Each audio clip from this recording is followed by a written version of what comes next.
এমডিএচ দম আলু, ডাল তড়কা এবং মাশরুম মশলা। এমডিএচ দিয়ে রাঁধলে খাবার হবে মজাদার। এমডিএচ আপনাকে সর্বদা নতুন স্বাদ দিতে প্রতিবদ্ধ।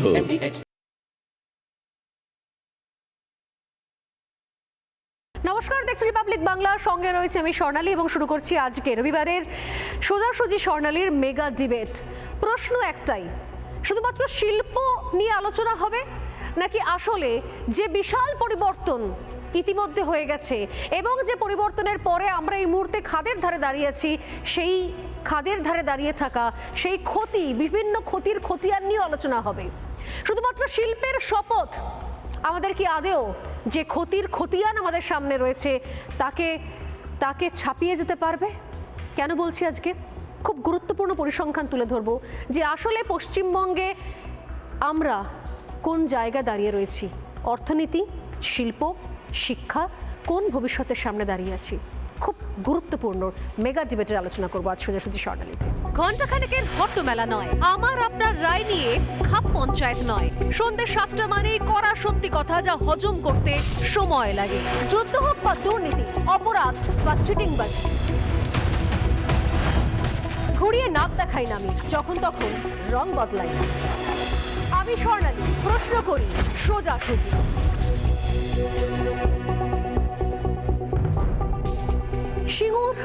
সিঙ্গুরের শিল্পের শপথ আমরা দেখলাম, শুনলাম, শুধুমাত্র এখন থেকে নয়, যবে থেকে টাটা বাই বাই বলে চলে গেছে তবে থেকে প্রতি বছর একবার করে আমরা ওই বাৎসরিক টাইপের অনুষ্ঠান করি আর একবার করে স্মৃতিচারণ করি। যতবার পশ্চিমবঙ্গে বড় করে ঘটা করে শিল্প সম্মেলন হয় ততবার আমরা ভাবি যে আমরা কিছুই তো পেলাম না, পাওয়ার জায়গা, প্রাপ্তি তো শূন্য।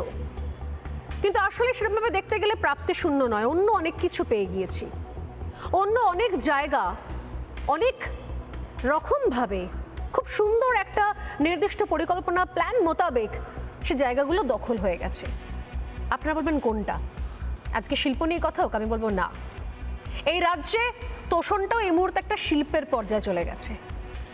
শিল্প নিয়ে কথা বলার আগে আমরা বলি না যে জ্বর হচ্ছে রোগের লক্ষণ মাত্র, ঠিক সেরকম এটাও একটা লক্ষণ, এটা একটা ট্রেন্ড।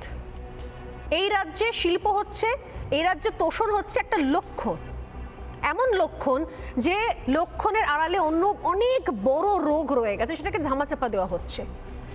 আমরা সাধারণ সময়ে চিৎকার করি তোষণ করে, আসলে তোষণটা এই রাজ্যে ব্যবসা হয়ে গেছে। যে তোষণের পুঁজি হিসেবে পুঁজি লাগানো হয়েছে, ইনভেস্ট করা হয়েছে ভাতা, ইনভেস্ট করা হয়েছে অনুপ্রবেশকারীদের জন্য কাগজ, সেগুলো দিয়ে তোষণ করে একটা বিশাল ভোট ব্যাংক তৈরি করা হয়েছে। শুধুমাত্র ভোট ব্যাংক, শুধুমাত্র নির্বাচন না। আজ একটু খোলামেলা কথা হোক, আসলে আমরা কোন জায়গায় দাঁড়িয়ে রয়েছি, যে জায়গা থেকে কলকাতা শহরের মেয়র তিনি দাওয়াত ইসলামের কথা বলতে পারেন। আমরা অনেক বড় শিল্প ইন্ডাস্ট্রি নিয়ে কথা বলতে বলতে ভুলেই গেছি যে আমাদের রাজ্যে তোষণটাই একটা শিল্প হয়ে দাঁড়িয়েছে। আর সেই শিল্পে ভর করে এমন জায়গায় যাচ্ছি আমরা যেখান থেকে ফেরার রাস্তা নেই। যদি না এই পরিস্থিতি ইতিমধ্যে পরিবর্তিত হয়, যদি পরিবর্তিত হয়েও যায়, তর্কের খাতিরে ধরেও নিই, তাহলেও যা গেছে তাকে রিকভারি করা আমার মনে হয় বেশ কঠিন কাজ। বাকিরা কি ভাবছেন? আমার সঙ্গে যারা রয়েছেন এই মুহূর্তে তাদের সঙ্গে আলাপ করে আমার সঙ্গে রয়েছেন সুদীপ্ত গুহ, আমার সঙ্গে রয়েছেন বিজেপি মুখপাত্র অঙ্কন, আমার সঙ্গে রয়েছেন লেখিকা দেবশ্রী, আমার সঙ্গে রয়েছেন অরিন্দম আচার্য, প্রাক্তন পুলিশ কর্তা, এবং আমার সঙ্গে রয়েছেন প্রাক্তন এনএসজি কর্তা দীপাঞ্জন চক্রবর্তী। প্রত্যেকে স্বাগত রিপাবলিক বাংলা এবং রবিবারের এই মেগা এপিসোডে সোজাসুজি স্বর্ণালীতে। আমি শুরু করবো অঙ্কনকে দিয়ে। অঙ্কন, আমি দেখছিলাম মানে আপনারা বিভিন্ন সময়তে বলেন অনুপ্রবেশ, বিভিন্ন সময়তে চিৎকার করেন জনবিন্যাস বদলে যাচ্ছে। আসলে শুধুমাত্র জনবিন্যাস নয়, আমাদের রাজ্যে আদৌ কোথাও কোনো শিল্প সম্ভাবনা আছে কি নেই, আমি তো মনে করি এটা অনেক দূর কি বাত হ্যায়। আমাদের রাজ্যের পুলিশ প্রশাসন, আমলা, পঞ্চায়েত, নেতা, মন্ত্রী, প্রত্যেক জায়গায় যদি আপনাদের ভাষায় বলতে তাহলে বলতে জনবিন্যাস বদলে গেছে ইতিমধ্যে। অঙ্কন, বিভিন্ন ব্যবসার সেক্টরগুলো নির্দিষ্ট গোষ্ঠী কায়েম করে ফেলেছে ইতিমধ্যে। স্কুল থেকে শুরু করে, কলেজ থেকে শুরু করে, ইউনিভার্সিটি থেকে শুরু করে প্রত্যেক জায়গায় অদ্ভুত রকমভাবে আপনাদের ভাষায় বিন্যাসটা বদলে গেছে। এগুলোকে রিকভারি করা আদৌ সম্ভব হবে? দু চারটে শিল্প ইন্ডাস্ট্রি এনে সম্ভব হবে না। আমরা খাদের কিনারায় দাঁড়িয়ে রয়েছি। পশ্চিমবঙ্গের বাঙালি হিন্দু আজকে খাদের কিনারায় দাঁড়িয়ে রয়েছেন। আপনি বললেন না ফেরার পথ, আমি বললাম আমরা ফেরার কোথায় নয়, আমরা অস্তিত্ব বাঁচানোর কোনো জায়গায় নেই। আমরা যে জায়গায় আজকে এসে দাঁড়িয়ে রয়েছি, এখান থেকে আমরা কিভাবে নিজেদের অস্তিত্ব, নিজেদের সংস্কৃতি, নিজেদের উত্তরাধিকার এই সব কিছুকে বাঁচাবো, আমরা আজকে সেই পথটা খুঁজছি। এবং এই পথটার যে ক্রাইসিসটা, যে সংকটটা আজকে এসেছে, এটা কেবলমাত্র একটি রাজনৈতিক সংকট নয়, একটা সামাজিক সংকট, একটা সভ্যতার সংকট এবং সর্বোপরি বাঙালি সংস্কৃতির সংকট। এই সংকটটা কিভাবে আসছে? আপনি শিল্পের কথা বলছেন না, নিশ্চয়ই শিল্পে আমরা কি দেখেছি? পশ্চিমবঙ্গের শিল্পের নাম মমতা বন্দ্যোপাধ্যায়ের আমলে হিন্দু শোষণ, মুসলমান তোষণ, এটাই হচ্ছে আজকে শিল্পের নাম পশ্চিমবঙ্গের। আজকে বাণিজ্যের জায়গাটা আপনি দেখুন, আপনি কলকাতা, পার্ক সার্কাস, মেটিয়াবুরুজ কিংবা ধর্মতলা, রাজাবাজার এই জায়গাগুলোকে দেখুন। আজকে আপনি দেখতে পারবেন, আমি একটি পরিসংখ্যান দেখছিলাম, 1980 নাগাদ এই সমস্ত জায়গায় ব্যবসায়ী সম্প্রদায়ের মধ্যে যে সংখ্যাটা ছিল, তার মধ্যে মাত্র 12% ব্যবসা মুসলমান ব্যবসায়ীদের হাতে ছিল। আজকে অদ্ভুতভাবে 2018-র পরিসংখ্যান বলছে, 1980-র পর 18-র কলকাতা পোর্ট এলাকায় মুসলিম ব্যবসায়ীর সংখ্যা 72%। কি বলছেন? 72%। এটা 18% থেকে 72% হচ্ছে মুসলিম ব্যবসায়ী। এটা কলকাতা পৌর সংস্থা কেএমসির রেজিস্টার্ড তথ্য বলছে। অর্থাৎ আমরা কলকাতা শহর, সেই কলকাতা শহরের বাণিজ্য মূল আধার যেটা কলকাতা বন্দর, যেটা আন্তর্জাতিক স্তরে ভারতকে এবং পূর্ব ভারতকে সেটা কানেক্ট করে, সেই জায়গার ব্যবসায় বাঙালি হিন্দু অস্তিত্ব হারিয়ে ফেলেছে। আপনি চলে আসুন রাজাবাজার এবং উত্তর কলকাতার বিভিন্ন বাজারগুলিতে, মানিকতলা, রাজাবাজার এই অঞ্চলের বাজারে মুসলিম ব্যবসায়ীর সংখ্যা 6% থেকে বেড়ে আজকে 36% হয়েছে 4 দশকের মধ্যে। সুতরাং ব্যবসায় বাঙালি হিন্দু অস্তিত্বের খাদের কিনারায় এসে এর মধ্যে বলছি, এর মধ্যে আমি যতটুকু দেখছি, রুটি পাউরুটি বা ব্রেড মার্কেট, তার সঙ্গে শুরু হয়েছে সবজি মার্কেট, এরকম বিভিন্ন ট্যানারি শিল্প। সবজি নয়, আমি আপনাকে বলছি আমাদের সাংসদ মানে হিন্দু ব্যবসায়ী সংখ্যা কমেছে। ব্যবসায়ী নয়, আমি একে একে পেশার জায়গায় আসছি। আমাদের সাংসদ লকেট চট্টোপাধ্যায়, তিনি 2024-এর নির্বাচনে হেরে যাওয়ার পর হুগলির বিভিন্ন বিধানসভা কেন্দ্রে, সপ্তগ্রাম বলতে পারেন কিংবা একাধিক কেন্দ্র, আমি আপনাকে নাম বলাগড় বলতে পারেন, সেখানে ওই বুথ থেকে বিজেপির লিড এসেছে। আসলে গ্রামটা হিন্দু, আসলে পঞ্চায়েতটা হিন্দু, মার্ক করে করে সেখানে সেচের জল দেওয়া বন্ধ করা হয়েছে। এবং এই যে টেকনিকটা আমরা বেলডাঙ্গাতে দেখতে পাচ্ছি, যে জাতীয় সড়ক অবরোধ করে দাও, রেল আটকে দাও, 30 ঘন্টা 36 ঘন্টা অবরোধ করে দাও, এই কথাগুলো ওই আপনি দেখবেন কাশ্মীরের বিচ্ছিন্নতাবাদীরা বলতো যে রাস্তা, ন্যাশনাল হাইওয়ে চলাচলটা বন্ধ করে দাও, রেল নেটওয়ার্কটাকে কেটে দাও, যেটা আনসারুল্লাহ বাংলার মুফতি জসিমউদ্দিন কিছুদিন আগে তিনি বলেছিলেন যে মালদা মুর্শিদাবাদটাকে কেটে দাও আর চিকেন করিডোর, চিকেন নেকটাকে কেটে দাও, এই দুটো কেটে দিলেই পশ্চিমবঙ্গকে বাংলাদেশ গ্রাস করে নিতে পারবে। আজকে এই জায়গাতে ভারতকেও জব্দ করা যাবে, ভারতকে। এবং সেই জায়গায় দেখুন ভারতের চিন্তা, আমি তো গুজরাটি নই, গুজরাটিরা কখনো উদ্বাস্তু হয়নি, আমরা হয়েছি হিন্দু বাঙালি, আমার পরিবার উদ্বাস্তু হয়েছে। আপনারা জানেন যে দক্ষিণ কলকাতার একটা খুব সুবৃহৎ বহু প্রাচীন একটা মার্কেট, সেখানে হঠাৎ করে আগুন ধরে যায়। আজ পর্যন্ত কেউ জানলো না যে আগুনটা কেন ধরেছিল, কিন্তু দেখা গেল শুধুমাত্র বেছে বেছে হিন্দুদের দোকানগুলো সেখানে পুড়ে গেছিল, কারণ এলাকাটা খিদিরপুর চত্বর। প্রশ্ন করলে অনেক রকমের প্রশ্ন করা যায়, কিন্তু প্রশ্ন করলে রাজ্যের মাননীয় আর জ্বালা হয়ে গায়। আনফর্চুনেটলি, দুর্ভাগ্যজনকভাবে কিছু সংবাদ মাধ্যম চুপ করে থেকে নীরব থাকে এবং সেখানে সম্মতি জানায়, আর পরবর্তীকালে তারা তাদের ক্ষেত্রে, নিজেদের ক্ষেত্রে বুমেরাং হয়ে যায়। দুর্ভাগ্যজনক, কিন্তু কিছু করার নেই। কারণ আমি বারবার বলে এসেছি, বিগত 4 বছর ধরে বলে এসেছি, তৃণমূল কংগ্রেস আসলে ফ্র্যাঙ্কেনস্টাইন বানাচ্ছে। এবং এই দৈত্য তৈরি হয়ে গেলে, এই রাক্ষস তৈরি হয়ে গেলে, এই উগ্র মৌলবাদ যার মাসুল গুনছে আজকে ইরান, ইউকে, বিভিন্ন জায়গা, বিভিন্ন বিদেশ, তার হাতে চলে গেলে তখন তৃণমূল কংগ্রেস দেখবে না যে কে আমাদের পরে কথা বলে, কে আমাদেরকে প্রশ্ন করে, কিচ্ছু দেখবে না। শুধু একটাই পরিচয় থাকবে, তুমি হিন্দু কিনা। আর তার সব থেকে বেশি মাসুল গুনতে হয়, প্রথম যেখান থেকে শুরু হয় সেটা হচ্ছে মহিলারা, সব থেকে সফট টার্গেট। এর আগে আমরা বাংলাদেশ দেখিনি, আমরা কাশ্মীর দেখিনি। আমি বলবো যে হিন্দু আস্তে আস্তে যে বলছে না বারবার অঙ্কন খাদের ধারে দাঁড়িয়ে আছি, আমার মনে হয় আমরা খাদে অলরেডি পড়া শুরু করে দিয়েছি, ঝুপঝুপ ঝুপঝুপ করে খাদে পড়তে শুরু করছি। আমি দেবশ্রী এখানে রাইটার রয়েছেন, ওনার কাছে আসবো একটু পরে, যে হিন্দু সংখ্যালঘু হলে কেন সবার আগে মহিলাদের টার্গেট করা হয়, কেন? অনেক আমাদের ইতিহাস রয়েছে কিন্তু আমরা ভুলে যাই। আমি সুদীপ্ত গুহর কাছে আসছি।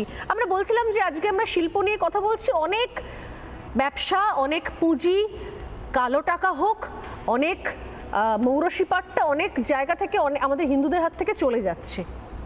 সত্যি আমরা কতটা রিকভারি করতে পারবো আমি জানি না, পরিবর্তন হবে কি হবে না, কিন্তু যে ক্ষতি হয়ে গেছে সুদীপ্তদা, সেই ক্ষতিটা কি আদেও সামনে 1-2 দিনে ম্যাজিকের মতো রিকভারি করা সম্ভব? কত বড় ক্ষতি হয়ে গেছে দেখুন ম্যাডাম, আমরা ক্ষতিটা হচ্ছে ক্রমশ, এটা আমরা এই যে আজকে সিঙ্গুরে যে সভা হলো, আমি সেই রেসপেক্টে বলছি, সিঙ্গুরে যে ক্ষতিটা হয়েছে সেটা মমতা ব্যানার্জি ক্ষমতায় আসার আগে।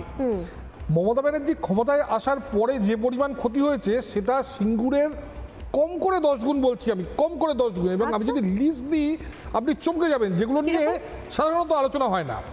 প্রথম কথা হলো 2011-তে উনি ইস্তাহারে, যেটা 9-তে ঠিক উল্টো লিখেছিলেন, উনি বলেছিলেন আমি এসইজেড দেবো না, এবং এসইজেড না দেওয়ার ফলে, এবং 2007-এ হলদিয়াতে সাবমেরিন কেবল ল্যান্ডিং স্টেশন করতে না দেওয়ায়, মানে সিঙ্গুরে যেমন আন্দোলন করে বন্ধ করে দেওয়া হয়েছে টাটা, সেরকম সাবমেরিন কেবল ল্যান্ডিং স্টেশন বন্ধ করে দেওয়ায় পুরো আইটি সেক্টর পশ্চিমবঙ্গে ধসে যায়।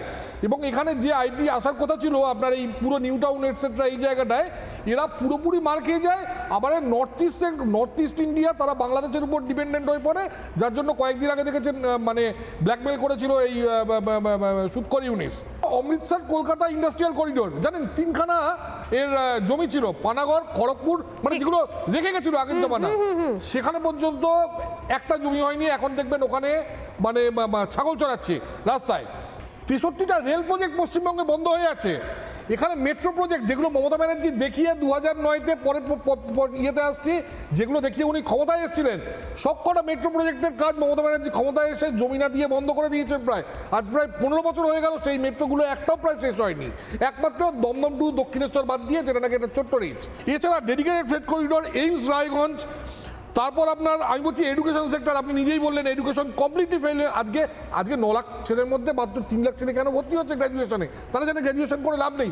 আপনি দেখবেন একটা টাইমে আজ থেকে 10 বছর আগে রাইস মাইস জস টেলিগ্রাফ বিশাল অ্যাডভার্টাইজ, আজকে অ্যাডভার্টাইজ নেই কেন? কারণ সবাই জানে যে আমি ওখানে পড়ে চাকরি পাবো না, আমাকে ঘুষ দিয়ে চাকরি পেতে হবে। কিন্তু সুদীপ্ত আমাকে একটা জিনিস বলুন, যে এগুলো তো হচ্ছে আপনি ইন্ডাস্ট্রির জায়গা থেকে বললেন যে কি কি ক্ষতি হয়ে গেছে, কিন্তু আমি বলছি শুধুমাত্র এই ক্ষতিটা মানে সাদা চোখে দেখলে রাজ্যের সামগ্রিক ক্ষতি, কিন্তু আমি যেখান থেকে শুরু করেছিলাম, অর্থাৎ অঙ্কন যেখান থেকে শেষ করেছিল, এই ক্ষতির আড়ালে আমি বলছি তোষণ ব্যবসাটা কতদূর প্রসার করছে সেটাও বলছি আপনাকে। আপনাদের মনে আছে হয়তো 2013-তে মমতা ব্যানার্জি সেন্ট্রাল গভর্নমেন্ট ছেড়ে আসেন এফডিআই ইন রিটেইল, এটা উনি মানেন না বলে।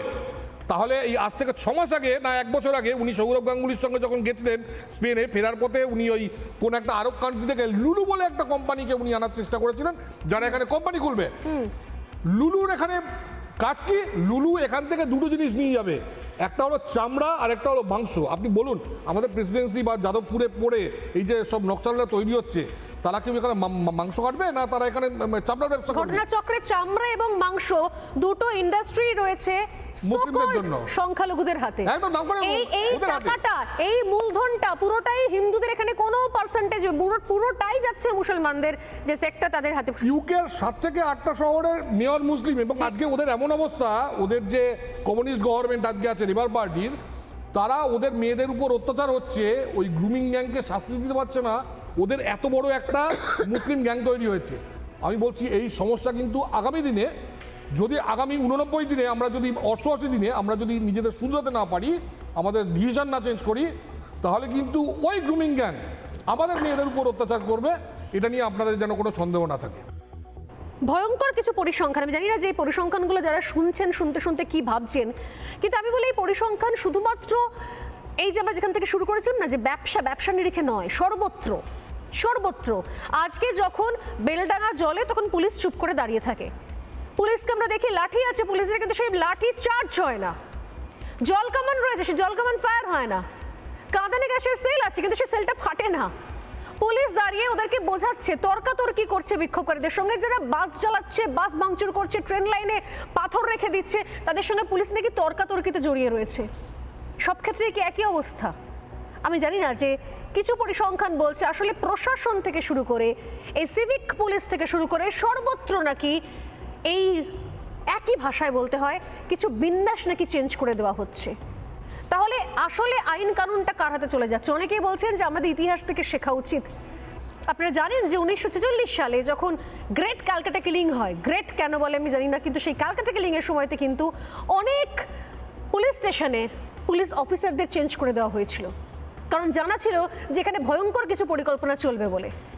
ঠিক সেরকমভাবেই এখানেও আমলা থেকে শুরু করে, প্রশাসন থেকে শুরু করে, এমনকি সিভিক পুলিশ নিয়োগ থেকে শুরু করে প্রত্যেক জেলায় জেলায় সেখানকার লোকাল যারা পলিটিক্যাল নেতা, যাদের হাতে ক্ষমতা দেওয়া হয়েছে, সেখান থেকে শুরু করে তাদেরকে চিহ্নিত করা, মনোনয়ন করা থেকে শুরু করে সর্বত্র কি অদ্ভুত রকমভাবে আজ কোণঠাসা হয়ে পড়ছে হিন্দু। না হলে এই ভয়ঙ্কর পরিস্থিতি করার সাহস কি করে পায়? কি করে খবর যায়, কি করে ইনস্ট্রাকশন যায়, কি করে পুলিশ নীরব হয়ে দাঁড়িয়ে থাকে? আসলে আমরা বলছি না যে আমরা অনেক বড় ইন্ডাস্ট্রি নিয়ে কথা বলছি, কিন্তু পায়ের তলার জমিটা বোধহয় আমাদের কাছ থেকে সরে গেছে, সরে যাচ্ছে ক্রমশ। অরিন্দমদা কি বলবেন? ঠিকই বলেছেন। বায়ুমণ্ডল যদি লঘু হয়ে স্থানচ্যুত হয়ে যায়, সেই শূন্যস্থানটা পূরণ করার জন্য হু হু করে পার্শ্ববর্তী হাওয়াগুলো যখন ঢোকে সেটাকে ঝড় বলে, অনেকে আয়লা বলে। ঠিক তেমনি মানুষ যদি আজকে ঘুমে অচৈতন্য হয়ে থাকে, তাহলে প্রশাসন তখন শিথিল হয়ে যায়। কেন আজকে এই কথা বলছি?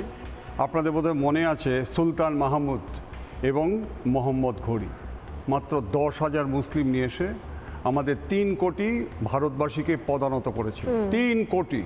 কেন? We are not United. ঠিক।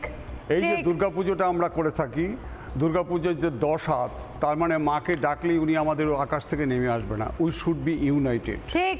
এই যে ইউনাইটেড আমরা হিন্দুদের মধ্যে, আমার মনে আছে আমার দেখুন 30 থেকে 35 জন আত্মীয় বাংলাদেশে আছে। আমরা যখন বাংলাদেশ থেকে আমার বাবা চলে আসে তখন 1947-এর সেই সময়টায়, আত্মীয় পরিজন হিন্দু যারা ছিল, সমস্ত প্রপার্টি যারা ঠাকুরদাদা তার বাবা থেকে পুকুর ছিল, আজকে জমি জায়গা ছিল, গরুর দুধ ছিল, তার কিছুদিন পর ওটা এনিমি প্রপার্টি করে দেয়। এনিমি প্রপার্টি মানে আপনি আর ওই জায়গাটা পাবেন না। ঠিক। আর আমাদের এখানে যখন বাংলাদেশে আমরা দেখছি 32% ছিল, এখন 7% পৌঁছে গেছে। পাকিস্তান তো এখন 2% পৌঁছে গেছে, আর আমরা এখানে জামাই আদরে রাখছি। অনুপ্রবেশকারী বলতে আমরা বুঝেছি যে যারা অনুপ্রবেশ করে আমার দেশে সর্বনাশ করছে বেআইনিভাবে, তাদেরকে অনুপ্রবেশকারী বলা হয়। কিন্তু আপনি আমাকে বলুন তো, কথায় কথায় আমরা বলছি বিএসএফ। ঠিক আছে, বিএসএফ ক্রস করেছে, এখানে আজকে বিয়ে করছে, সন্তান হচ্ছে, এমএলএ হচ্ছে, প্রধান হচ্ছে এবং স্কুল শিক্ষক হচ্ছে, এবং শুধু তাই নয়, এসএসসি চাকরিগুলো পর্যন্ত পেয়ে যাচ্ছে। মুর্শিদাবাদের 6 জন ধরা পড়েছে। আমি আপনাদের আজকে বলি একটা কথা, বাণিজ্য মেলা, আপনার প্রথম বাণিজ্য মেলা শুরু করেছেন সিঙ্গুর বলেছেন। ম্যাডাম আমি 22 দিন সিঙ্গুরে সেই আন্দোলনে ছিলাম। আমাদের মতো আরও 12-14 জন অফিসার ইনচার্জকে ওখানে নিয়ে গিয়েছিল। আমরা নিবিড়ভাবে ওখানকার সাধারণ মানুষ নিবিড়ভাবে কিছু কৃষকদের সাথে আলাদাভাবে কথা বলেছিলাম। তারা খুব কান্না করত। সিঙ্গুর এলাকাটা দেখলে চোখ জুড়িয়ে যায়, দুফসল জায়গা, এবং তারা কি আনন্দে ছিল তারা এখানে। আজকে বাণিজ্য মেলা সম্পর্কে আপনি ওই ম্যাডাম বলছিল না, আমি দেখে বলে আপনাকে একটা পরিসংখ্যান দিচ্ছি, যারা দর্শক আপনারা একটু শুনে চমকে যাবেন। 2011 থেকে 2024-25 হচ্ছে 6 বার বাণিজ্য মেলা হয়েছে। 2022-এ ঘোষণা ছিল, শুনে নিন, 2022-এ ঘোষণা ছিল 3,42,000, আজকে 42,075 কোটি শিল্পপতিরা বিনিয়োগ করবেন। শুনে নিন, 137টা মৌ স্বাক্ষর হয়েছিল, ছেড়ে দিন। বাণিজ্য মেলা 21/11/2023 থেকে 22/11/23 কী হলো দেখুন, বেড়ে যাচ্ছে কীভাবে। 3,76,288 কোটি টাকার লগ্নি হবে। 188টা মৌ স্বাক্ষর, 400 জন ইন্টারন্যাশনাল ডেলিগেটস, 40টা দেশের প্রতিনিধি, 15টি দেশের রাষ্ট্রদূত। আবার সৌরভ গাঙ্গুলিকে আবার দায়িত্ব দিয়েছে, ওটা ছেড়ে দিন। বাণিজ্য মেলা 2025 4 ফেব্রুয়ারি 4 লক্ষ কোটি টাকার লগ্নি। কীভাবে বাড়ছে দেখুন, 1 লক্ষ চাকরি নাকি হয়েছে, কে বলেছেন? মিস্টার মুকেশ আম্বানি। এবার কি করেছে? এবার আবার একটা কমিটি করে দিয়েছে। আমি জানতে চাই, মিস্টার সৌরভ গাঙ্গুলিকে আমি কখনো অশ্রদ্ধা করি না, এত শিল্পপতি থাকতে স্পেনে গিয়ে সৌরভ গাঙ্গুলিকে কি দিয়ে আজকে অ্যানাউন্সমেন্ট করতে হলো? কেউ কি দিয়ে পেলো না? মিস্টার কুণাল ঘোষও বলেছেন, একটা এক্সাম্পল আপনারা দেখান যেখানে আজকে হাজার হাজার ছেলে মেয়ে, আজকে অসহায় মানুষগুলো আজকে চাকরি পাচ্ছে। আমি আপনাদের আরও একটা কথা বলি, যে এই যে আপনারা হিন্দু মুসলিম করছেন, আপনি জানেন তো গত 3 বছর আগে ক্যালকাটা কর্পোরেশন থেকে একজন মানে কাউন্সিলর বলছিলেন যে সমস্ত ভারতের সমস্ত জায়গাতে কসমোপলিটন এলাকার 22% ফুটপাথ থাকে, আর অ্যাক্সিডেন্ট তো হবেই, কারণ কলকাতায় মাত্র ফুটপাথ হচ্ছে 7%। গিয়ে দেখে আসুন ফুটপাথগুলো আজকে কীভাবে দখল করছে এবং কারা দখল করছে। আপনি স্পেসিফিক মেটিয়াপুরুজ, রাজারভাট থেকে শুরু করে বিভিন্ন জায়গায় দেখুন কিভাবে ফুটপাথগুলো দখল করছে, কারা দখল করছে। প্লাস আরও আমি বলে দিচ্ছি, এই যে কিলার লটারিটা শুরু হচ্ছে, আপনি দেখে আসুন কারা করছে। এবার আপনাদের বলি, মাল্টি স্টোরিড বিল্ডিং কারা করছে? খুব বাঙালি বাঙালি করছেন। বস্তিগুলো আজকে দীর্ঘদিন ধরে যারা গরিব মানুষগুলো ছিল, হঠাৎ আগুন লেগে যাচ্ছে, আগুন লাগার পরে ওখানে একটা ঘেরাও হয়ে যাচ্ছে, ওখানে পুলিশ পোস্টিং দিয়ে বলছে এটা গভর্নমেন্ট প্রপার্টি, অতএব এখানে যদি ঢোকেন 144 ডিক্লেয়ার করা আছে, অ্যারেস্ট করা হবে। এবার আমি বলতে চাচ্ছি, বিগত আজকে 2 বছর ধরে কলকাতাতে যত বস্তি এলাকাগুলো আগুন লেগেছে, আগামী দিনে দেখবেন কত বড় একটা স্কাম আপনার খুঁজে পাবে। এবার আপনাকে সরকারি প্রপার্টি বলে আমার একটা জিনিস মনে পড়ছে, সরকারি প্রপার্টি, সরকারি জমি, সরকারি মাঠ, সরকারি ক্ষেত, সরকারি স্কুল ধীরে ধীরে কাদের কুক্ষিগত হচ্ছে সেটাও আমার মনে হয় কি বলা দরকার, আলোচনা করা দরকার। আমার এই মুহূর্তে মনে পড়ছে আমাদের সব থেকে বড় যে কভারেজ ছিল সন্দেশখালী গত বছর, সেখানে আমার মনে পড়ছে একের পর এক সরকারি জমি, সরকারি মাঠ, সরকারি স্কুল, সেগুলো সমস্ত শেখ শাহজাহান এবং তার দলবলরা অকুপাই করে রেখে দিয়েছিল। এটা শুধুমাত্র একটা জায়গার ক্ষেত্রে নয় স্যার, এটা সমস্ত জায়গার ক্ষেত্রে। সরকারি প্রপার্টি হাত থেকে বেরিয়ে যাচ্ছে, সরকারি জমি অন্য কারোর হয়ে যাচ্ছে, কুক্ষিগত অন্য লোকেরা করছে। আপনি নিজে বলছেন যে চাকরি নেই, বেকারত্ব বাড়ছে, অথচ আপনি জানেন এখানে প্যারালালি অন্য ধরনের এমপ্লয়মেন্ট চলছে, অন্য ধরনের রাজনৈতিক দল তৈরি হচ্ছে। আপনি নিজে একবার বলছিলেন যে কী ধরনের গ্রুপ, কী ধরনের হোয়াটসঅ্যাপ গ্রুপ, কী ধরনের সংগঠন তৈরি হচ্ছে যারা নাকি পশ্চিমবঙ্গকে একটা আলাদা দেশ হিসেবে দেখতে চায়, সেরকম জিনিস তৈরি হচ্ছে। এমপ্লয়মেন্ট চলছে, রীতিমতো রিক্রুটমেন্ট চলছে, তাদের সেখানে নির্দিষ্ট টাকার বিনিময়ে তারা সেখানে জয়েন করছে, আলাদা করে সংগঠন তৈরি হচ্ছে। এই ফান্ডগুলো আসছে কোত্থেকে, কাদের হাতে যাচ্ছে? আজ থেকে আপনাদের এখানে 6 মাস আগে আমি বলে গেছিলাম একটা বৃহৎ বাংলা তৈরি করার জন্য একটা ষড়যন্ত্র চলছে, এবং তার মধ্যে ম্যাক্সিমাম হচ্ছে কি অনুপ্রবেশকারীদের হেল্প নিয়ে। আপনাদেরকে আরও বলেছিলাম মার্চ মাসে 2025 মার্চ মাসে আমি আপনাকে বলে গেছিলাম যে 15/2/2025 15/2/2025 মিস্টার অজিত দোভাল এসেছিলেন এখানে। উনি স্পেসিফিকভাবে বলে গেছিলেন ISSB, Islamic state of Bengal. আমি আপনাকে সেদিনও বলে গেছি Islamic state of Bengal, not only this IBM, all Bengal media already start করেছে। দেখুন উনি স্পেসিফিক প্রথম বলেছে মুর্শিদাবাদ, তারপরে বলেছে মালদা, ঠিক, তারপরে বলছে দক্ষিণ দিনাজপুর, উত্তর দিনাজপুর, আজকে আজকে সাউথ 24 পরগনা, নর্থ 24। দেখুন ঠিক সেই জায়গাগুলো ঢুকে গেছে। এবং খুব ভুল না করলে অরিন্দম বাবু, আপনি বলেছিলেন যে এখানে রীতিমতো মানে ঠিক যেরকম আমরা আল ফালার ক্ষেত্রে দেখেছিলাম অঙ্কন, এখানে রীতিমতো রিক্রুটমেন্ট হচ্ছে, নির্দিষ্ট স্যালারি থাকছে, অল বেঙ্গল মিডিয়া তৈরি হয়ে গেছে। মারাত্মক একটা ইনফরমেশন দিয়েছিলেন এর আগের শোতে অরিন্দম বাবু, যে আমি বলেছি আরেকটা এখানে প্যারালাল চলছে। আমি আরেকটু বলে দিচ্ছি, এই যে মুর্শিদাবাদ দিয়ে আপনারা আলোচনা করছেন, মুর্শিদাবাদে যখন হরগোবিন্দ দাস এবং চন্দন দাস মারা যায়, আপনারা জানেন কি নৃশংসভাবে হত্যা করেছে। এই রকম হত্যা আফগানিস্তানেও করে না, গলা কাটছে, রক্ত বেরোচ্ছে, দাঁড়িয়ে আছে, এবং ফ্যাক্ট ফাইন্ডিং কমিটি আজকে হাইকোর্টকে জানিয়েছে, ওখানকার পলিটিক্যাল লিডার্স ইনক্লুডিং MLA দাঁড়িয়ে থেকেছে, থানাকে আজকে ফোন করছে, থানা আসছে না। ঠিক দেখুন এই যে এই কিছুদিন আগে যে ঘটনাটা হলো। এবার আপনাকে বলি, সুন আফটার দিস ইনসিডেন্ট মুর্শিদাবাদে কেস হয়েছিল 60, আপনি উত্তর দেবেন 60খানা কেস হয়েছিল, সেই সময় অ্যারেস্ট হয়েছিল 274 জন, টিল 16/4/25, ঘর ছাড়া হয়েছিল 300 জন, আচ্ছা রিটার্ন করেছিল 85 জন। তাদের উপরে কি অত্যাচার, তাদের উপরে কি অত্যাচার, জোর করে তাদেরকে দিয়ে নানা রকম কথা বলানো হচ্ছে। ঠিক কোথায়? সন্দেশখালী ঘটনা।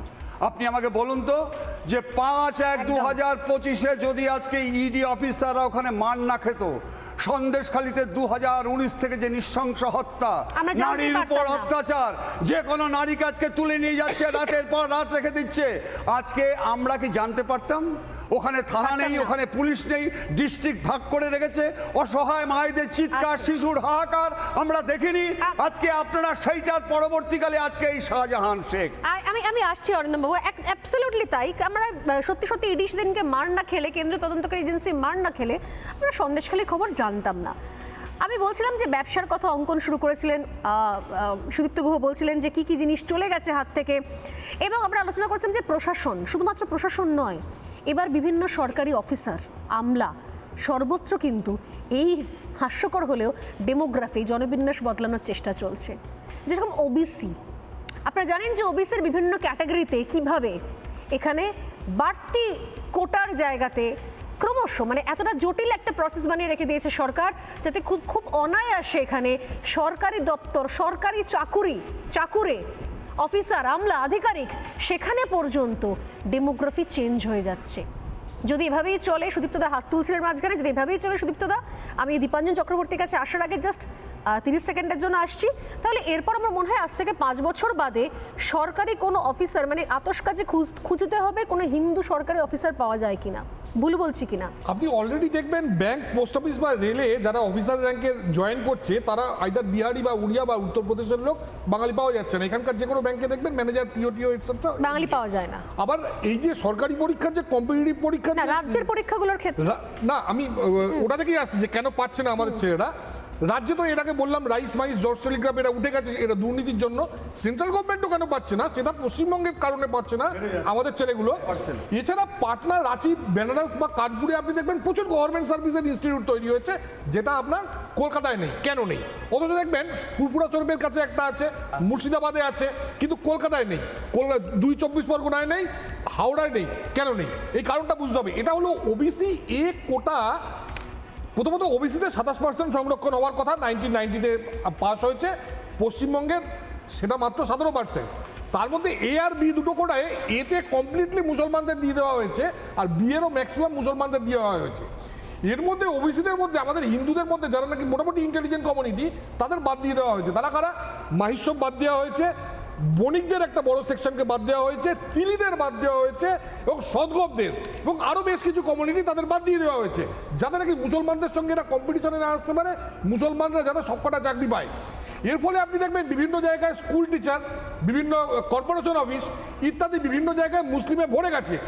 দমদম, দক্ষিণ দমদম পুরসভায় আপনি দেখবেন বহু মুসলমান বসে আছে। তারা কারা জানেন?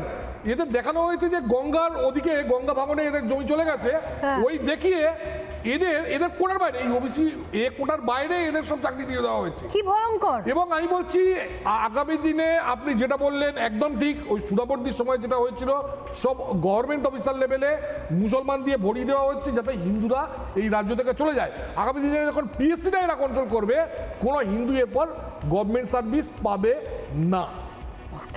আমি জাস্ট বাকরুদ্ধ এই আলোচনাটা এগোতে এগোতে যে জায়গায় যাচ্ছে। অঙ্কন হাত তুলছেন, আমি অঙ্কনের কাছে আসবো, তবে তার আগে দীপাঞ্জনদার কাছে যাব। দীপাঞ্জনবাবু আমাদের সঙ্গে রয়েছেন, প্রাক্তন এনএসজি কর্তা। বহু আলোচনা দীপাঞ্জনবাবু আপনি আমাদের সঙ্গে থেকেছেন, বহু এখানকার সিচুয়েশন আপনার সঙ্গে আমি শো করেছি, যখন দিনাজপুরে জেসিবি তাণ্ডব করছে, যখন সন্দেশখালীতে শেখ শাহজাহান লবি তাণ্ডব করছে, কি অদ্ভুত রকম। আমার কখনো স্ট্রাইক করেনি, আমার এখন এই আলোচনা করতে করতে মাথায় স্ট্রাইক করছে। সত্যিই তো তাই, যে কোনো এলাকা নিয়ন্ত্রণ করছে যারা, তারা অদ্ভুত রকমভাবে এই সংখ্যালঘু সম্প্রদায় থেকে, এই লঘু লঘু বলে তারা গুরু জায়গা নিয়ে বসে আছে। সমস্ত পঞ্চায়েত দেখুন, নেতা দেখুন। আমার শোতে 3 দিন আগে মনিরুল ইসলাম, তাকে ফোনে ধরা হয়েছিল, তিনি বিডিও অফিসে গিয়ে তাণ্ডব চালিয়েছেন কি এসআইআর শুনানিতে, নাকি কেউ দাঁড়াতে পারবে না, জিজ্ঞাসা করা যাবে না যে একই বাবার 7 জন 8 জন 9 জন সন্তান কেন, তার প্রুফ চাওয়া যাবে না। অদ্ভুত বায়না। আমি বললাম, আপনাকে কে অধিকার দিয়েছে এগুলো করার? আপনি একজন নির্বাচিত বিধায়ক, আপনি কোন অধিকারে গেছেন সেখানে? তো মনিরুল ইসলাম আমাকে বলছেন যে আমি বিধায়ক, জনপ্রতিনিধি, এই জায়গা থেকে আমি গেছি, কেন 7টা ছেলে হলে তার বাবার কাগজ চাওয়া হবে? দেশের প্রধানমন্ত্রীরও 7টা ছেলে আছে, কেন তার কাগজ চাওয়া হচ্ছে না? আমি আকাশ থেকে পড়লাম দীপাঞ্জন বাবু যে দেশের প্রধানমন্ত্রীর 7টা ছেলে, আমাদের রাজ্যের একজন নির্বাচিত জনপ্রতিনিধি, একজন বিধায়ক মনিরুল ইসলাম, তিনি জানেন না প্রধানমন্ত্রীর কোনো সন্তান নেই? তিনি জানেন না এগুলো? মানে এরা কারা? এবং এই সংখ্যাটা ক্রমশ বাড়ছে। আমি বলছি লাস্ট 1946 সালে কলকাতা শহরের মেয়র কোনো সংখ্যালঘু সম্প্রদায় থেকে এসেছিল, এখন আবার এসেছে এবং আসার পর আমরা শুনতে পেয়েছি দাওয়াতে ইসলাম কিন্তু শুধুমাত্র মেয়র বলে নয়, আমি বলছি সর্বত্র। আজকে দেখুন হুমায়ুন কবির বেরিয়ে গিয়ে দল তৈরি করে ফেললো। ভাবা যায় আপনি এতদিন ধরে রয়েছেন, এতদিন দেশের সেবা করেছেন, কাজ করেছেন, নির্দিষ্ট দলের ধর্মের জন্য নাকি পলিটিক্যাল পার্টি তৈরি হচ্ছে এবং তাদের পলিটিক্যাল পার্টির মেন এজেন্ডা কি আমি এখানে মসজিদ বানাবো। এইটা হচ্ছে রাজ্যের অবস্থা সর্বত্র। এবং যে পরিসংখ্যান লাস্ট দিলেন সুদীপ্ত গুহ, এরপর আমার সত্যি কিছু বলার নেই। এরপর আমার মানে কথা আটকে যাচ্ছে যে এরপর তাহলে পুলিশ থেকে শুরু করে, প্রশাসন থেকে শুরু করে, আমলা থেকে শুরু করে সত্যি সত্যি সর্বত্র হিন্দুকে সংখ্যালঘু করার ছক। গতকাল আপনি বলেছিলেন যে স্বর্ণালী এটা একটা ট্রেলার যা চলছে বেলডাঙায়। আমি জানি না যে তাহলে সত্যি সত্যি আপনি কি ইঙ্গিত করেছিলেন দীপাঞ্জন চক্রবর্তী। দেখো স্বর্ণালী, আজকেই ভারতবর্ষের যশস্বী প্রধানমন্ত্রী যিনি সারা ভারতকে একটা স্বপ্ন দেখাচ্ছেন এবং সেই স্বপ্নের পথে কিন্তু সারা ভারতবর্ষ পা মিলিয়ে চলছে বাংলা ছাড়া। আজকে এত কথা বলে আজকে আমাদের স্বপ্ন দেখালেন, কিন্তু আমি কতগুলো রূঢ় বাস্তব করি। আজকে 2024-25 অর্থবর্ষে আমি যে রাজ্যে আপাতত রয়েছি মহারাষ্ট্রে, ফরেন ডাইরেক্ট ইনভেস্টমেন্ট এসেছিল 39%।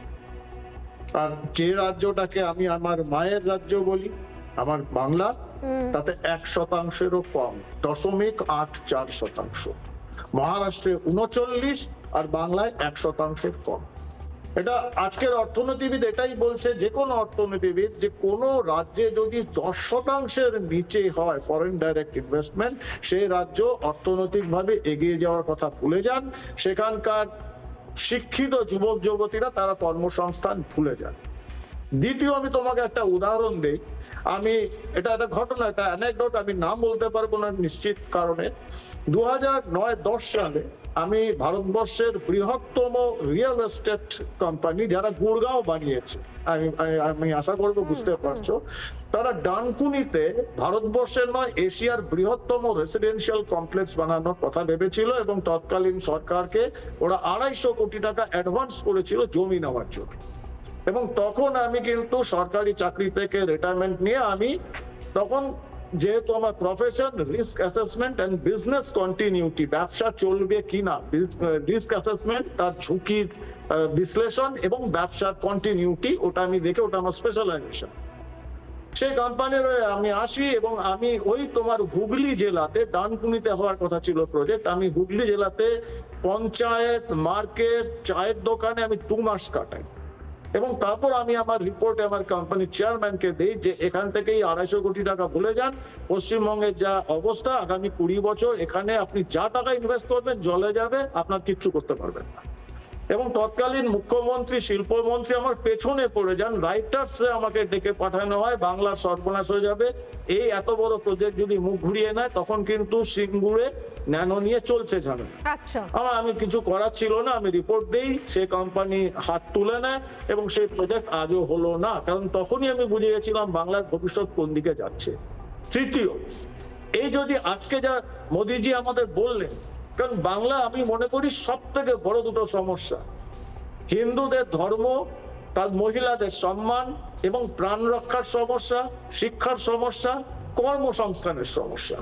এবং কর্মসংস্থানের সঙ্গে রিলেটেড তুমি দেখো একের পর এক বর্ষগুলোতে দেখো, শিক্ষাবর্ষে স্কুল কলেজে ড্রপ আউটের পার্সেন্টেজ, কারণ ছেলেরা বুঝে গেছে, মেয়েরা বুঝে গেছে এখানে শিক্ষা নিয়ে আমার কোনো লাভ নেই, চাকরিটাও ভাইপো চুরি করে নেবে, নাহলে ওই পার্থ চ্যাটার্জি চুরি করে নেবে, এই অবস্থা। এবার তুমি একটা কথা বলো, দেখো ইউপিতে গত 10 বছর ধরে যোগীজি সব থেকে আগে যেটা করেছেন, ইনফ্রাস্ট্রাকচার ডেভেলপমেন্ট এবং আইন শৃঙ্খলার পরিস্থিতিটা বদলে দিয়েছে। একদম। যে উত্তরপ্রদেশে মুখ্যমন্ত্রী মুলায়ম সিং যাদব আতিক আহমেদের মতো একটা ভয়ঙ্কর খুনি, ধর্ষক, গ্যাংস্টারের কুকুরের সঙ্গে হাত মেলাচ্ছেন, যে কোনো ইউটিউবে গেলে 1 মিনিটে পেয়ে যাবে ছবি, এটা ছবি ভাইরাল। মুখ্যমন্ত্রী মুলায়ম সিং স্টেজের উপর, একটা র্যালিতে স্টেজের উপর আতিক আহমেদের কুকুরের সঙ্গে, গ্রেট ডেনের সঙ্গে হাত মেলাচ্ছে। মুখ্যমন্ত্রীর এই রূপ। আর যোগীজি কি করেছিলেন, বিধানসভায় দাঁড়িয়ে বলেছিলেন, ইনকো মিট্টি মে মিলা দুঙ্গা আর মিলা দিয়া। চাहे মুক্তার আনসারি হোক, চাहे আতিক আহমেদ হোক, চাहे আজম খান হোক। 84 খানা কেস নিয়ে আজকে উত্তরপ্রদেশের de facto chief minister Azam Khan সে জেলের ভাত খাচ্ছে, এবং এটা করতে 10 বছর লেগেছে। আমরা এটাও দেখেছি যে পাবলিক সরকারি সম্পত্তি ভাঙচুর করার পরে তার বাড়িতে বুলডোজারও চলেছে, এবং তারপর জীবনে কেউ আর সরকারি সম্পত্তি ভাঙার সাহস দেখায়নি উত্তরপ্রদেশে। এবং মজার ব্যাপার কি জানো তো, এটা করার পরেও আর এখানে বলে আজ শুক্রবার, প্লিজ কেউ আজ শুক্রবার, এখানে শুনে আজ শুক্রবার, প্লিজ কন্টিনিউ, প্লিজ কন্টিনিউ। আমি এটাই বলতে চাইছি যে দেখো, এটার পরেও কিন্তু উত্তরপ্রদেশে 10 বছরে এখনো সেরকম ভাবে এফডিআই আসেনি, কারণ বিজনেসম্যানরা, ইনভেস্টাররা তারা 4 বার ভাবে, তাদের ওই কথাটা আসে, risk assessment, business continuity.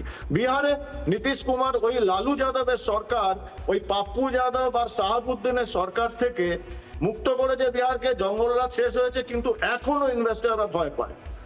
Bangla যে অবস্থা করেছে, যেখানে বাংলার মুখ্যমন্ত্রী জিহাদি রোহিঙ্গাদের সাপোর্টে বলে যে শুক্রবার আমি আইন শৃঙ্খলা তো দেখতে পারি না, আমাকে মুসলিমদের ভাবাবেগ, ধর্মীয় ভাবাবেগ দেখতে হবে। আজকে বলো, একজন ইনভেস্টর এখানে আসলো, তার ফ্যাক্টরিতে তার ম্যানেজারকে যদি শুক্রবার এই রোহিঙ্গা দুদেল গায়রা পিটিয়ে মারে, সেদিন তো মুখ্যমন্ত্রী এফআইআর দেবেন না। এবং এটা ভুলে গেলে চলবে না, ইউপি বিহার কিন্তু বাংলাদেশ সীমান্তবর্তী নয়, পশ্চিমবঙ্গ সীমান্তবর্তী। এবং ইনভেস্টাররা, বড় বড় ইনভেস্টাররা, তারা কিন্তু ইন্টেলিজেন্সের বহু লোককে তারা রাখে এই জন্য তাদের যাতে ইনভেস্টমেন্ট সিকিউর হয়। তুমি আজকে পশ্চিমবঙ্গে ইমিডিয়েট 26-এর নির্বাচনে যদি এই রোহিঙ্গা পিসিকে যদি বঙ্গোপসাগরে বিসর্জন না দেওয়া হয়, এবং বাংলায় যদি যোগীজির মতো লোক না আসে, বাংলার ভবিষ্যৎ আমি খুব একটা ভালো দেখতে পাচ্ছি না।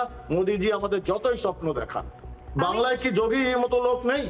এই বাংলায় তো বাঘাযতীনের জন্ম দিয়েছে, এই বাংলা সুভাষচন্দ্র বোসের জন্ম দিয়েছে, মাস্টারদা রয়েছেন, ক্ষুদিরাম, কে নেই? এবং বাংলায় বিজেপি নেতৃত্বের মধ্যে সেরকম লোক রয়েছে, তারা এগিয়ে আসুন। এবং যেটা বলেছে, বাংলার বাঘাযতীন, ক্ষুদিরাম, যতীন দাসের বাংলার নেই, বাংলাটা এখন হয়ে গেছে ফিরহাদ হাকিম, ইসলাম, শেখ শাহজাহানের বাংলা। এটা এখন হক শেখ হাসানের বাংলা হয়ে গেছে, কিছু করার নেই। এটা আমি আপনার সঙ্গে একটা বিষয়ে সহমত যে যতই মোদিজি স্বপ্ন দেখাক, আমরা যেভাবে যে জায়গায় দাঁড়িয়ে আছি সেখান থেকে বেরোনোর সম্ভাবনা আমাদের আমরা এই মুহূর্তে, আমি জানি না যে কতবার কত পরিবর্তনের পর কতগুলো বছর গেলে তবে এই যে ড্যামেজ হয়েছে এটা রিকভারি করা যাবে, আমার পক্ষে জানা সম্ভব নয়। মোদিজি স্বপ্ন দেখাচ্ছেন খুব ভালো, কিন্তু স্বর্ণালী 10 থেকে 15 বছর লাগবে। এবং আমি তোমাকে বলি, ওদের যদি জুম্মাবার হয় না, আমাদেরও কিন্তু মঙ্গলবার আছে। যদি এবার আমরা মঙ্গলবার জয় বজরং বলি, তাহলে এই জিহাদি রানী সামলাতে পারবেন তো? এবং আমার মনে হয় বাংলা সেই আওয়াজ ওঠানোর সময় এসে গেছে, না হলে বাংলা কিন্তু 50 বছর পিছিয়ে যাবে। আমাদের কোনো প্রজন্ম, পরবর্তী প্রজন্ম আর আলোর মুখ দেখতে পারবে না, অন্য রাজ্যে গিয়ে চাকরি করতে হবে। আমি ঠিক এই জায়গা থেকেই আসবো। দেবশ্রী আমাদের সঙ্গে রয়েছেন, অনেকক্ষণ ধরে পুরো আলোচনাটা শুনলেন। দেবশ্রীর কাছে আসার আগে দেবশ্রী চক্রবর্তী আমার সঙ্গে রয়েছেন।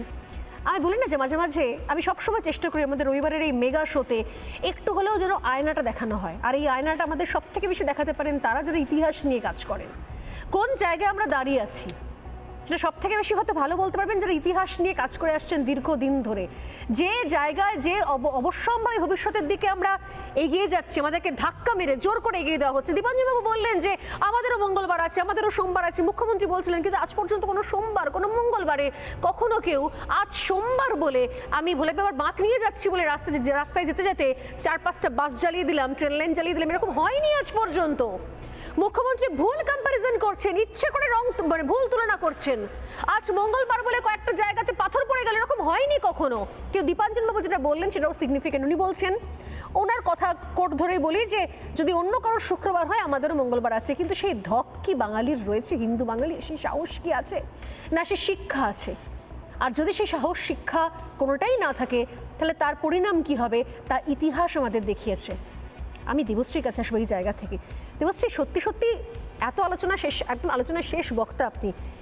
যে জায়গায় আমরা দাঁড়িয়ে আছি, আমাদের কাছে ইন্ডাস্ট্রি কথা আমি ছেড়ে দিলাম, যতটুকু ছিল সেই সমস্ত জায়গায় মৌরসি পাট্টা জমাচ্ছে কারা, ক্ষমতা কাদের হাতে যাচ্ছে, সরকারি স্তর থেকে শুরু করে আমলা, নেতা, মন্ত্রী, পঞ্চায়েত কাদের দখলে যাচ্ছে।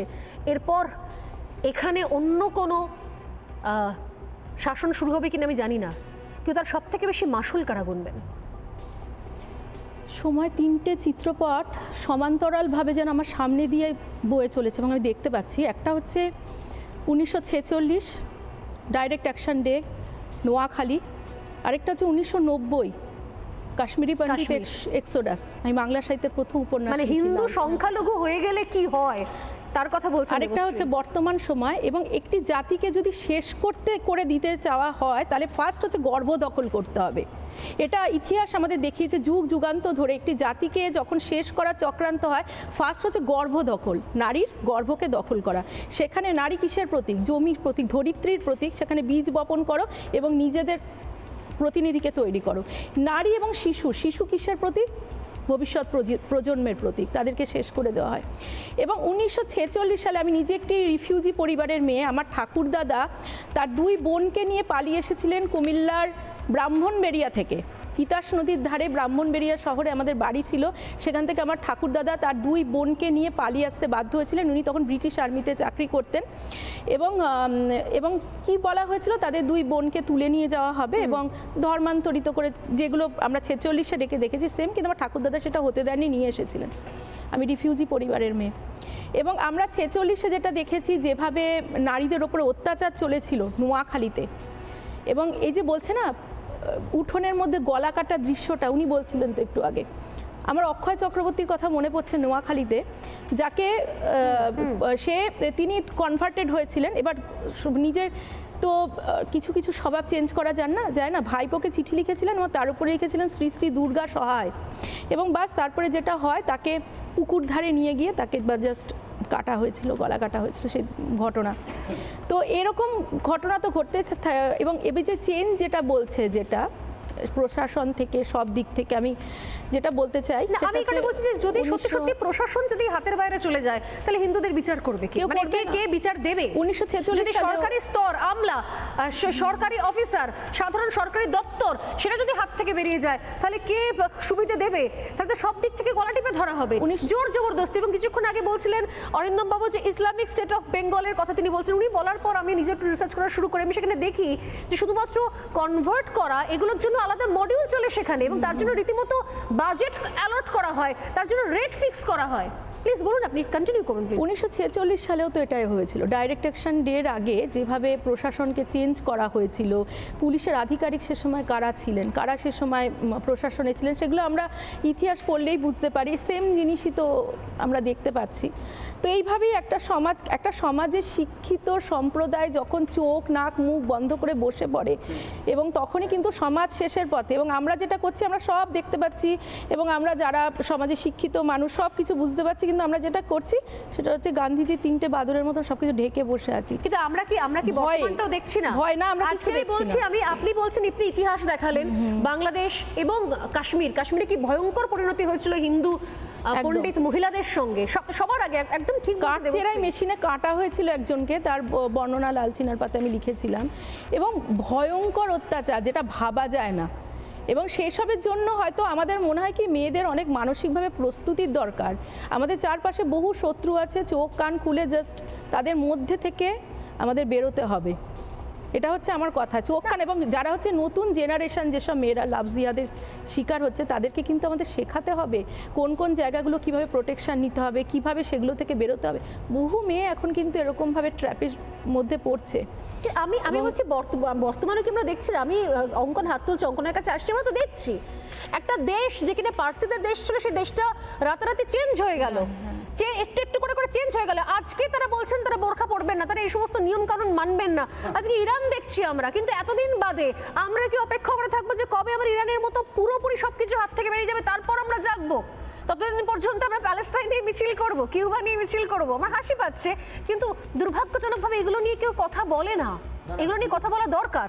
অঙ্ক একদম সময় শেষ। একদম দুর্ভাগ্যের বিষয়, আমি 3টে বিন্দুর কথা উল্লেখ করব ছোট ছোট করে। 1, মুর্শিদাবাদের লালগোলা ভগবানগোলায় দেখবেন এই সরকার পরিকল্পিতভাবে সরকারি শিক্ষা ব্যবস্থা, সরকারি স্কুলগুলোকে বন্ধ করে দিয়ে কি করছে, বাধ্য করছে হিন্দু ঘরের ছেলে মেয়েকেও, ধরুন 5 কিলোমিটার 6 কিলোমিটারে কোনো সরকারি স্কুল নেই, গরিব ঘরের হিন্দু ছেলে মেয়ে বাধ্য হচ্ছে স্থানীয় কোনো মাদ্রাসায় ভর্তি হতে, এবং সেখানে বোঝানো হচ্ছে ধর্ম পরিবর্তন, পরিবর্তন করো, ধর্মান্তর, ঠিক। যেইটা কনভার্সনের কথা বলা হচ্ছে, ওখানের যারা রঘুনাথগঞ্জ, ওই সমস্ত শামশেরগঞ্জের যারা ফলের ব্যবসায়ী, হিন্দু ব্যবসায়ী, তাদেরকে নানা রকম তাদেরকে ওই অর্থনৈতিকভাবে দুর্বল করে ব্যবসায় বসতে না দিয়ে, বাজারে বসতে না দিয়ে তাদেরকে বাধ্য করা হচ্ছে এলাকা ছাড়তে, যাতে ফারাক্কা ব্যারেজ, যেটা অর্থনৈতিক করিডোর হিসেবে অত্যন্ত গুরুত্বপূর্ণ মালদা মুর্শিদাবাদের মধ্যে, সেই জায়গাটা ছেড়ে যেতে।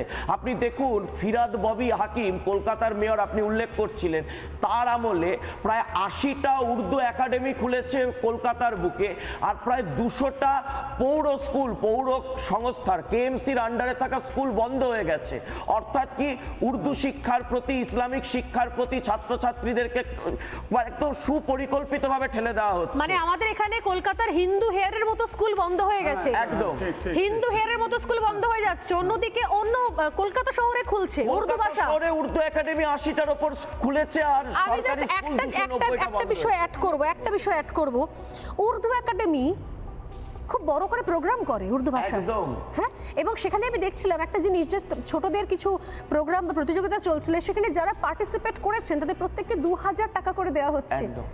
মানে এটা এরকম সান্ত্বনা কিছু পুরস্কার। কিন্তু বাংলা একাডেমি, বাংলা একাডেমি মজার কথা এরকম হচ্ছে কিছু- বাংলা একাডেমির জন্য বাজেট থাকে, Budget allocation সেই নেই। সেই না, যতটুকু থাকে অঙ্কন ততটুকু চলে যায় মুসলিম বাঙালির কাছে, একদম একদম। এবং সব বা সকল সেকুলার বাঙালি যারা আসলে বাংলা ভাষা বা বাংলার জন্য অ্যাকচুয়ালি কিছু করতে চাইছেন এবং না। সব থেকে বড় কথা, যে সিঙ্গুরের মাটি নিয়ে আজকে কথা হচ্ছে, যে সিঙ্গুরের মাটি থেকে শিল্পের শপথ প্রধানমন্ত্রী দিচ্ছেন, আপনি দেখুন ডানকুনিতে পরিকল্পিতভাবে 8টা কারখানা 2020 সালের পর বন্ধ হয়ে, সেই কারখানার জমি আজকে মুসলিম মালিকানাধীন রিয়েল এস্টেটের কাছে তুলে দেওয়া হচ্ছে। আজকে ধনেখালির তাঁত শিল্প, যে তাঁত শিল্প পৃথিবী বিখ্যাত, ঠিক, সেই ঠিক, তাঁত শিল্প ঠিক। যেটা হুগলির মাটিতেই, সেই ধনেখালির তাঁত শিল্পের সঙ্গে যুক্ত হিন্দু মহিলাদের সংখ্যা আস্তে আস্তে কমছে। হিন্দু মালিকানাধীন যে তাঁত শিল্প রয়েছে, সেই সংখ্যাগুলোকে কমিয়ে ভয়ঙ্কর। দেওয়া হচ্ছে। অর্থাৎ পুরো শিল্পের জায়গাটা, অর্থনীতির জায়গাটার, কোনো সমাজ ব্যবস্থাকে ভাঙতে হলে, কোনো জাতিকে ভাঙতে হলে, তার শিক্ষা, তার ব্যবসা, তার কর্মসংস্থানে আঘাত আনা হয়। ঠিক, আজকে দেখুন হিন্দু বাঙালিকে এই পশ্চিমবঙ্গে তার শিক্ষার মেরুদণ্ডে আঘাত আনা হচ্ছে, চাকরি কর্মসংস্থানের ব্যবসার জায়গায় আঘাত আনা হচ্ছে, এবং তার শিল্প করে খাওয়ার জায়গা, তার রুজি রুটি, তার সংসারটাকে আঘাত আনা হচ্ছে। এটা এবং সবটাই একটা রাজনীতির মোড়কে, সবটাই একটা ভোট ব্যাংক শোষণের রাজনীতির জন্য। সময় একদম শেষে আমি এখান থেকে আলোচনা আজকে শেষ করব। জাস্ট এক লাইন বলতে চাইছিলেন দেবশ্রী। আচ্ছা, এসআইআর শুরু হওয়ার আগে যারা অনলাইন ডেলিভারি দিতে আসে, আমি দেখেছি তাদের মধ্যে প্রায় 90% এক বিশেষ ধর্মীয় সম্প্রদায়, এবং দেখে মনে হয় না তারা যে ইন্ডিয়ান। এবং যেই শুরু হলো এটা এসআইআর, তারপরে কিন্তু এরা আসতো না, এবং হিন্দুরা আসা শুরু করলো ডেলিভারি। সর্বত্র আমি জানি না, শুধুমাত্র প্রশাসন না। বাবুর একটা কথা সূত্র ধরে আমি শেষ করছি, যেহেতু আজকে সিঙ্গুরে এত বড় একটা সভা হয়েছে নরেন্দ্র মোদী, আমি সেখান থেকেই শেষ করি ওই কথা সূত্র ধরেই, যে সত্যি সত্যি আমাদের চোখে অনেক স্বপ্ন, অনেক শপথ, অনেক স্বপ্নের কথা বলে গেলেন নরেন্দ্র মোদী, কিন্তু অ্যাকচুয়ালি আমরা সত্যি খাদের ধারে দাঁড়িয়ে আছি এবং খাদে পড়াটা শুরু হয়ে গেছে। যদি এখনো আমরা নিজেদেরকে টেনে না ধরি, নিজেদের মেরুদণ্ড শিরদাঁড়া সোজা রেখে নিজেদের মাটিটা শক্ত করে কামড়ে না ধরি, তাহলে শত স্বপ্ন দেখলেও, শত শপথ হলেও কিচ্ছু করা যাবে না, অনেক দেরি হয়ে যাবে। এই জায়গা থেকে শেষ করলাম আজকের আলোচনা। একটা বিরতি নিয়ে ফিরে আসছি। প্রত্যেককে ধন্যবাদ জানিয়ে সঙ্গে থাকুন।